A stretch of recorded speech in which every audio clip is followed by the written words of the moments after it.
Good morning and welcome to the Invicta Holdings Limited Interim Results webinar and presentation for the 6 months ended 30 September 2024.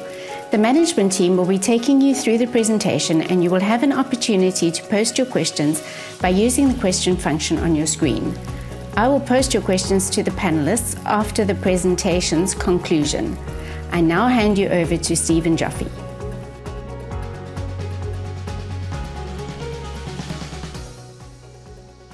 Welcome to you all, and thank you for joining us for the presentation of our results for the 6 month ended 30 September 2024. I am Stephen Joffe, the Chief Executive Officer of Invicta, and I'm joined by our CFO, Nazli Raj Mohammed. Craig Barnard is also available as part of our panel to answer any questions you may have. During this presentation, in respect of any commentary or views we may portray, and to the extent we analyse information or make forward-looking statements, please have regards to our disclaimer. Today's presentation will cover our group and segmental results for the interim period ended 30 September 2024. We will also attempt to cover key developments, prospects and strategies. Invicta distributes world-leading capital and earth-moving equipment, industrial, automotive and agricultural parts, often exclusively, which we try and ensure are always available and that are overlaid with a technical and service solution. We thus differentiate ourselves by adding value through our distribution chain, product availability, and by providing technical support. Technical support helps prevent disintermediation and is a key part of our strategy to add value to our customers. Our trading results for the period have largely aligned with those of the prior period, reflecting the strong and consistent nature of our core operations. However, it's important to note that our financial results were impacted by the strengthening of the rand against the major currencies, as the strength of the rand during the period has a negative effect on our reported earnings. Despite these currency headwinds, the company's underlying businesses remain resilient, with operations continuing to perform in line with expectations. The strength of our operational model and the strategic initiatives has allowed us to maintain stability even in the face of tough external factors. We remain confident in the strength of our businesses and the long-term value we aim to deliver to shareholders. We continue to focus on executing our strategy, driving operational efficiency, and positioning ourselves for sustainable growth. We believe that our strategy of investing offshore in our markets will, over the long term, deliver the return we endeavour to obtain for our shareholders. Over the period, we saw persistent high levels of inflation. Subsequently, with a slight easing of interest rates, we hope that the inflation will continue to normalise and create an environment favourable for trade. Many central banks have begun cutting the interest rates to stimulate activity. We welcome the South African Reserve Bank's decision to cut rates locally, and we hope that the cuts will continue this year as the rates remain high. Unfortunately, the war in Ukraine and the conflict in the Middle East continue to be waged. These conflicts, as well as other geopolitical and economic factors, will perpetuate the volatility in energy prices, currencies, and future economic outlooks. In South Africa, load shedding has abated, and we have traded through the entire first half of the year without electricity disruptions. Throughout the period, we experienced volatility in currencies and supply chain challenges, including shipping and logistics, as well as delays at the ports. In the lead-up to the South African elections, and for a period thereafter, until the establishment of the GNU, we experienced a reservation in placing orders across the board from our customers. In certain sectors, this has created a glut in the market, which has resulted in pricing pressure as many suppliers remained overstocked. Notable achievements for the period, notwithstanding the challenging environment, include growing sustainable operating profit by 7% to 354 million rand and a 3% increase in cash generated from operations to 332 million rand. On the 8th of July, we redeemed all of the 6.9 million outstanding preference shares for a total of 703 million rand. Through this rationalisation of our capital structure, we've unlocked additional value for ordinary shareholders. As this redemption took place midway through the period, we will see the full benefit coming through in the years ahead. During the period, we restructured the KMP operations into the K&N joint venture, and we completed the acquisition of the UK-based NWB. I will speak more about these later in the presentation. In addition to this, we sold 2 properties which were non-core to the operation. Notably, after the period under review, we are making good progress in selling our K&N warehouse in Singapore. We've obtained most of the regulatory approvals as required, and we anticipate closing this transaction in January 2025. Group Financial Overview. We report on our businesses as 4 segments, and while K&N forms part of Segment 1, we will report separately on the K&N business due to its relative size and contribution. Our segments are RPE, K&N, RPI, RPA, and CE.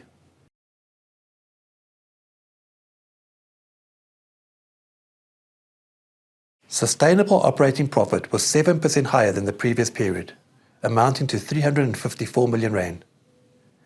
In determining sustainable operating profits, we have made the following adjustments.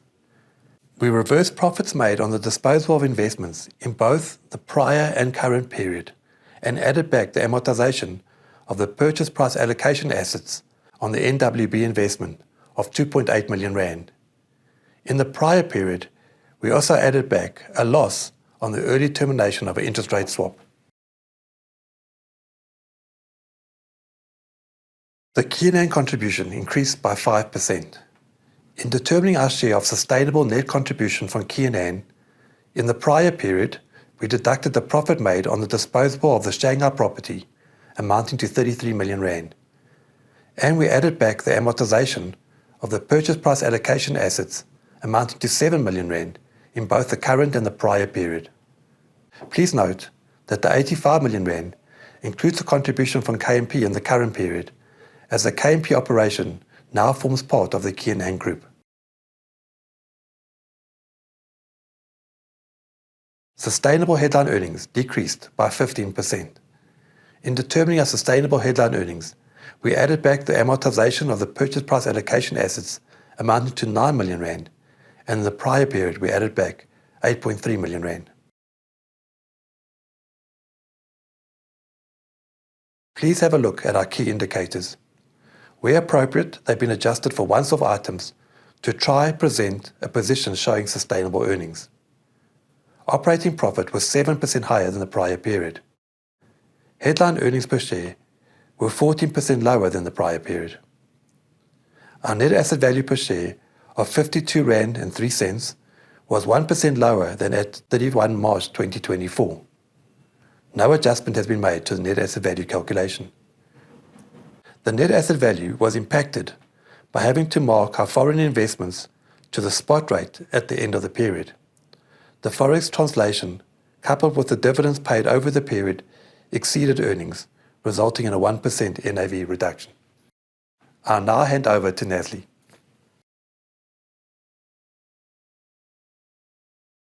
Thank you, Stephen. Revenue for the period was in line with last year at 2% up. The gross profit percentage was maintained at 32%. This was a major focus, and the team worked hard on keeping our margin intact. We remained focused on overheads during the period, and management was able to save costs, thereby decreasing expenses by 2% compared to the prior comparative period. Operating profit before foreign exchange movements for the period was 11% higher than the comparative period. This highlights the resilient nature of our operations under the tough trading conditions, and we thank our management teams for their ingenuity and focus in maintaining stable levels within the business. We have experienced massive currency volatility throughout our group over the period.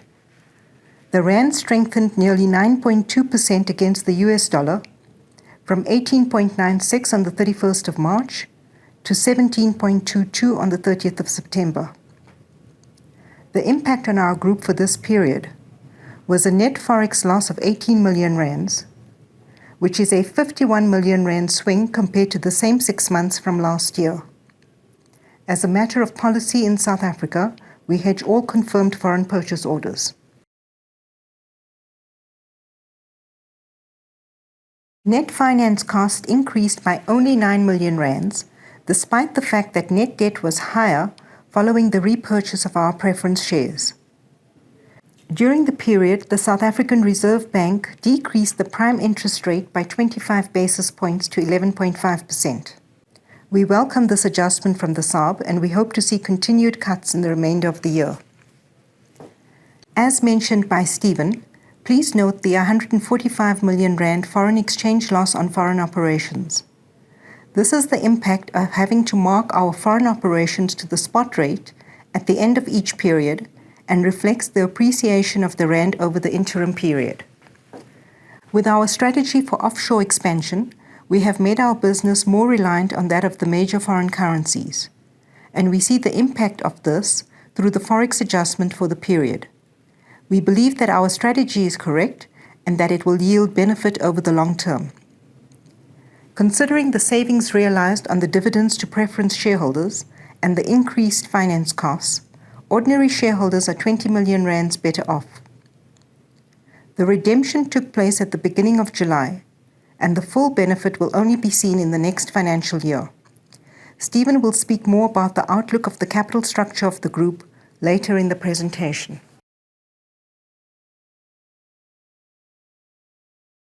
Property, plant and equipment decreased by 58 million rands.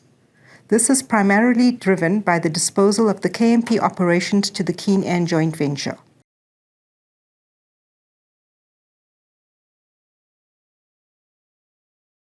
Investment in joint ventures is our 48.8% investment in Keen Ann. The decrease from the prior reporting period is made up of 79 million rands of equity accounted earnings, less 82 million rands of foreign currency translation, and the dividend declared of 43 million rands.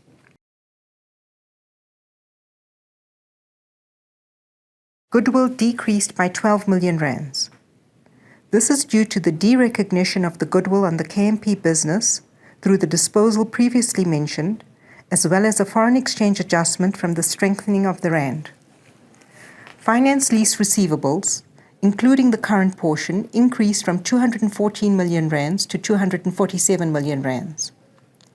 This is finance extended to customers across our CE business. Much of this finance is short-term in nature, being a period of less than 12 months. We remained focused on working capital management. Inventories net of provisions decreased by 159 million rands. This decrease is driven by the strengthening of the rand and the derecognition of the KMP inventories as part of the disposal. The net reduction in the RPE segment inventory balances were due to the KMP transaction and the addition of the NWB acquisition.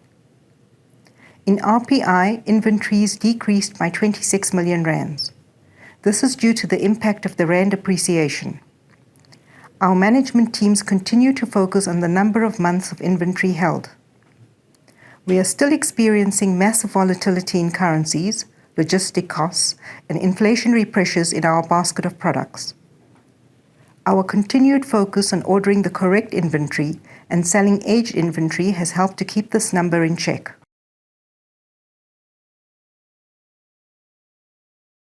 Trade and other receivables increased by 50 million rands. We continue to see across our businesses that the debtor insurance levels and criteria continue to tighten.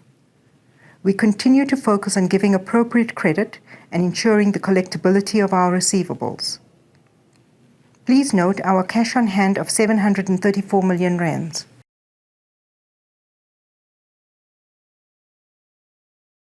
We are pleased to announce that during the period, we redeemed all the group's outstanding 6.9 million preference shares. This is a significant milestone for the group as we look to improve returns for our shareholders. Over this interim period, the redemption of the preference shares has resulted in a net gain for ordinary shareholders of 5 million rands and will result in even more on an annualized basis into perpetuity.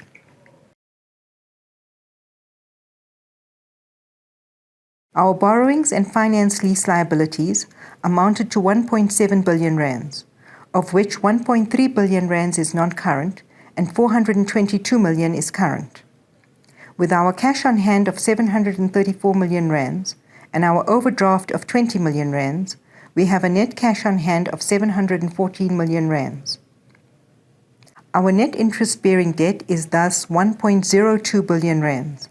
The equivalent number in March 2024 was 483 million rands. Please note that the 1.02 billion rands excludes the IFRS 16 liabilities of 254 million rands. Including IFRS 16, net interest-bearing debt for the period increased by 523 million rands. Our net interest-bearing debt to equity sits at 25%. We have met our covenants at 30th September 2024. We were pleased to generate 332 million rands cash from operations, a 3% increase over the comparative period. We paid 161 million rands dividends to shareholders and made acquisitions totaling 158 million rands. We received 25 million rands of dividends from Keen An. Please note the 703 million rands used to buy back preference shares. I now hand back to Stephen.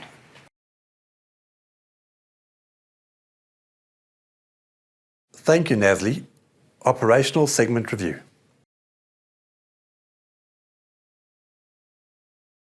Replacement parts, services and solutions, earth-moving equipment, RPE. This segment includes Keen An, ESP, and the newly acquired NWB, amongst others. We will first report on the other parts businesses in the segment, and Keen An will be reported on separately.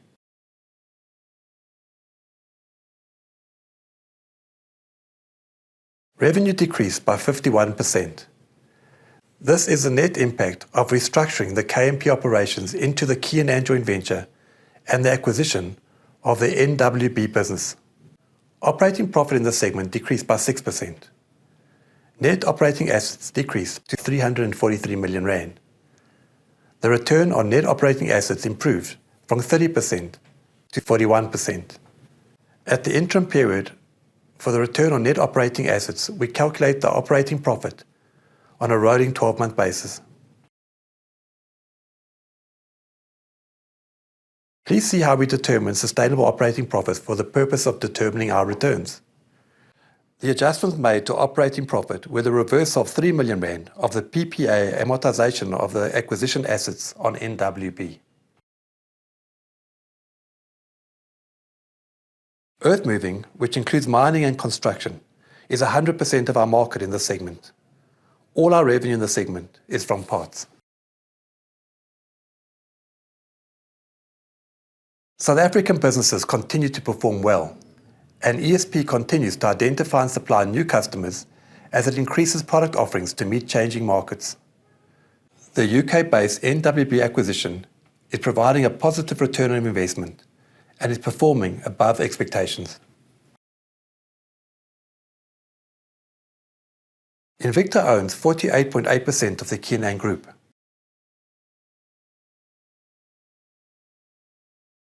These results reflect the full Keen An Group and not the Invicta ownership interests. These results are presented in Singapore dollars. Revenue was 16% higher than in the prior period, primarily due to the inclusion of KMP's operations post the restructuring on 1 April, as previously mentioned. Operating profits increased to $17 million. Notwithstanding the market conditions, Keen An performed well. Specifically in China, we were able to achieve an appropriate gross profit in the KKB manufacturing entity. Net operating assets, which include net cash of $65 million, remains flat at $206 million, and our return on net operating assets was 14%.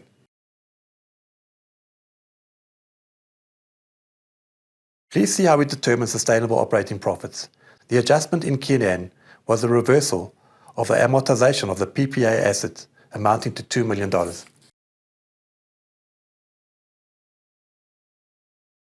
The biggest portion of our revenue in Keenan is from resellers. Heavy machinery parts account for 83% of our sales, and automotive parts account for 17% of our sales. The KKB roller manufacturer in China and the distribution business in the United States continue to perform well. The tough environment we envisaged at the end of the year has persisted, and we anticipate that this will continue in the medium term.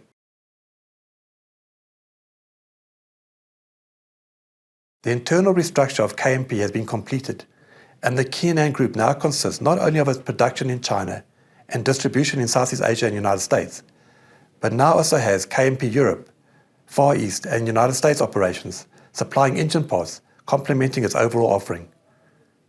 Further business expansion in the United States is planned in the short to medium term.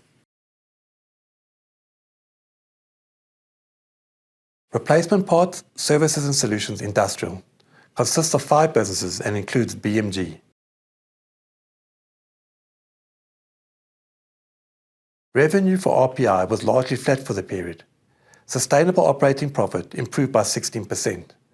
This improvement was down to management being able to contain costs across our businesses. Net operating assets also remained flat at 1.8 billion rand, improving our return on net operating assets marginally to 18%.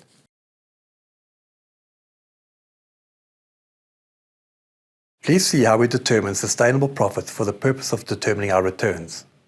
The adjustment made to operating profit was a reversal of a loss of 3 million rand on the disposal of a small business.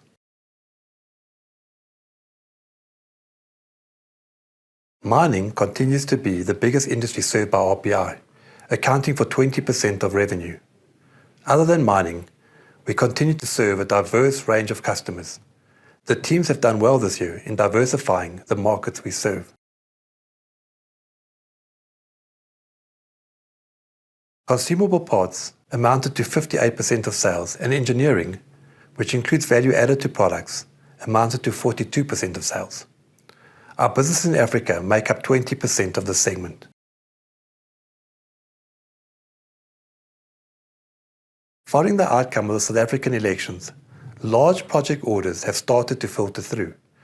Traditionally, we see supply to the aftermarket and general maintenance, repair and operations improving thereafter.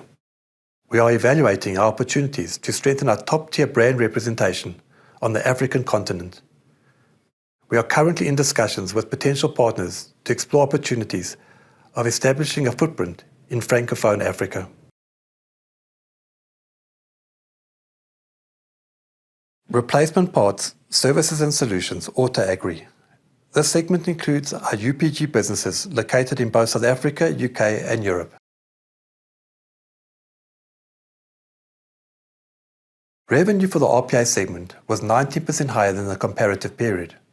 The growth in revenue is due to IMEX part being in the current period for the full 6 months and only 3 months in the comparative period.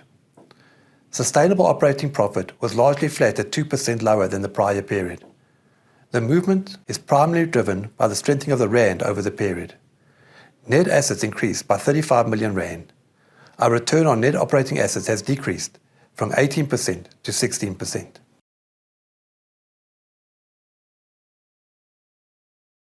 Please see how we determine sustainable profits for the purposes of determining our returns.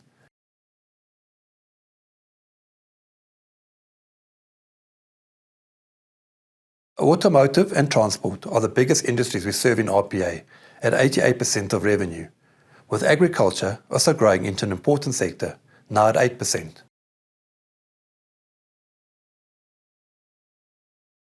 Consumables amounted to 98% of revenue, and engineering, which includes value added to products, amounts to 2% of revenue. Our businesses in South Africa make up 36% of the segment, with the businesses in Europe and the UK making up the balance.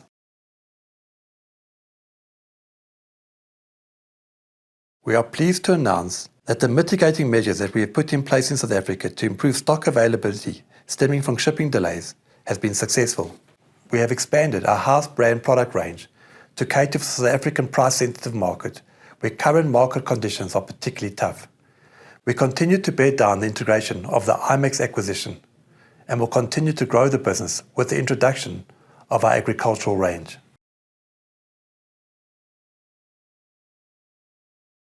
The CA segment consists of 4 businesses, 2 being construction and mining related, and 2 being material handling businesses.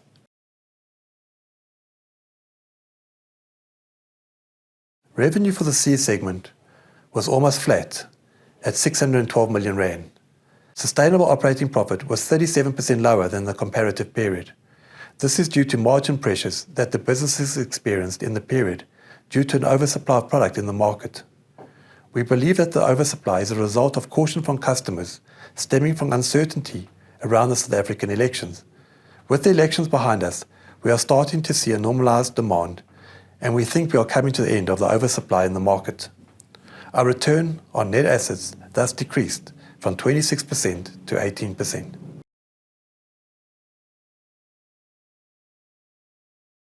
Please see how we determine sustainable profits for the purposes of determining our returns.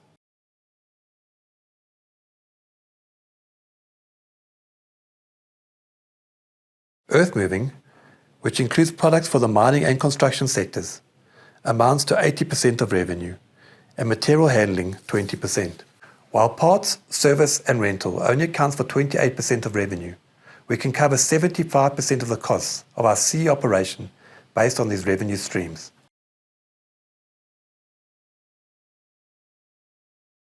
As customers extend the lives of their capital equipment, our parts businesses continue to do well in servicing these machines. We are beginning to see good demand for big capital equipment, with the overall market growing compared to the prior year.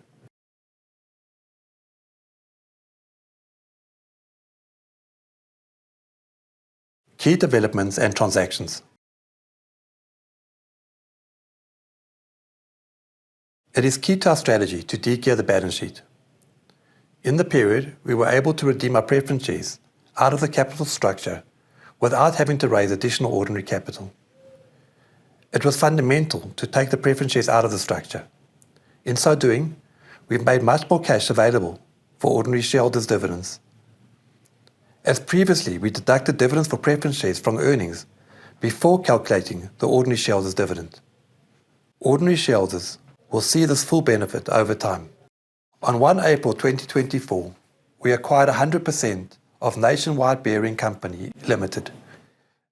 NWB was founded in 1992 and is a UK-based supplier of consumable parts to the earth-moving and agricultural machinery aftermarkets. Their product offering includes such items as bearings, belts, bushers and seals. NWB has its own proprietary in-house developed brand, NWB. The company is based in Doncaster, South Yorkshire in the United Kingdom. We paid £12.4 million for the NWB business, which had roughly £4 million cash on the balance sheet on acquisition. Additionally, the business was able to generate sufficient cash to meet the first deferred payment to the sellers in September of £1.2 million, and we believe that the last deferred payment of £1.2 million due in March will also be able to be serviced from cash generated from the operations. We have thus outlaid £6.7 million, and NWB will provide earnings of roughly £1.3 million for the year, an effective yield in pounds of 19%. Also, on 1 April, we disposed of the KMP Group to our joint venture, Keenan in Singapore.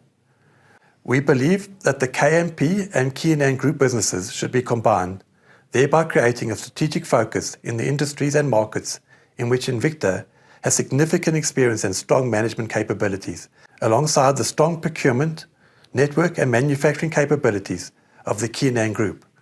With the cash realized from this transaction, we settled offshore debt facilities.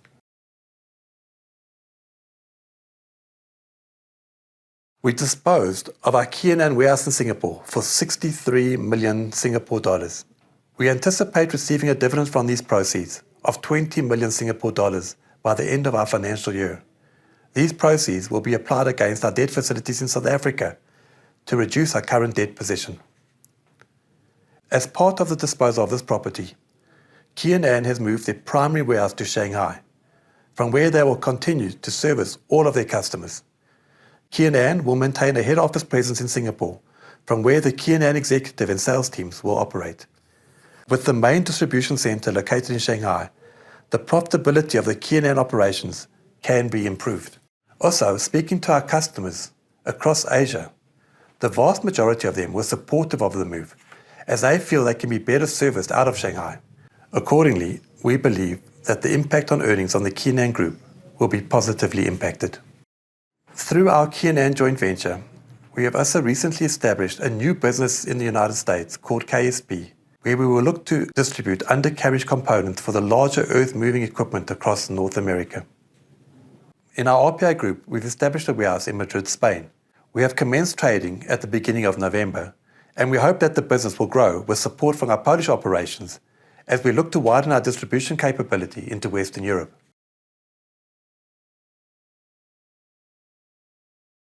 Prospects and strategy.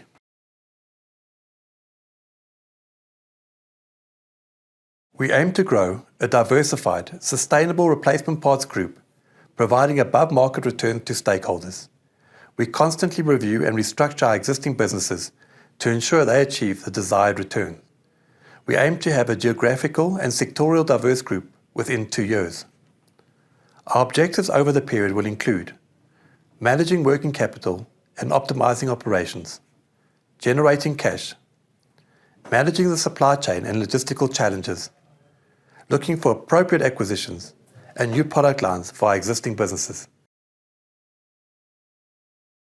With so much uncertainty in the world, we will continue to work hard on reducing our net debt position. In the coming months, we anticipate receiving our portion of the proceeds from the sale of the K&N property, and this, coupled with the cash generated from operations, will be applied to reduce debt levels. Our target is to be back to the March 2024 levels at the end of the financial year. Having a relatively debt-free business gives us necessary time to respond to difficult situations, and at the same time provides the capacity for us to implement our acquisition strategy should the opportunities arise. We are evaluating several opportunities on the acquisition front, and should we be able to identify suitable targets that align with our growth strategy, we will certainly continue to acquire businesses. Over the next year, we intend to roll out our BMG business into West Africa. We've identified a partner to work with in establishing the businesses across the region. Our replacement parts businesses are resilient and generate good cash, with many of the sectors that we serve performing well in October. As a result of our relative financial strength, we can hold appropriate inventories to ensure that we can continue to service our clients without stockouts and delays. Accordingly, we remain cautiously optimistic about the remainder of the financial year. We are extremely grateful that we've been able to deliver this performance to our shareholders and other stakeholders. Thank you to our loyal suppliers, customers and advisors for your continued partnership with the group. Our experienced, diligent and dedicated teams, from the factory floors to the boardrooms, we thank you all for your efforts over the period. Lastly, we wish to thank our chairman and the non-executives for their guidance and advice.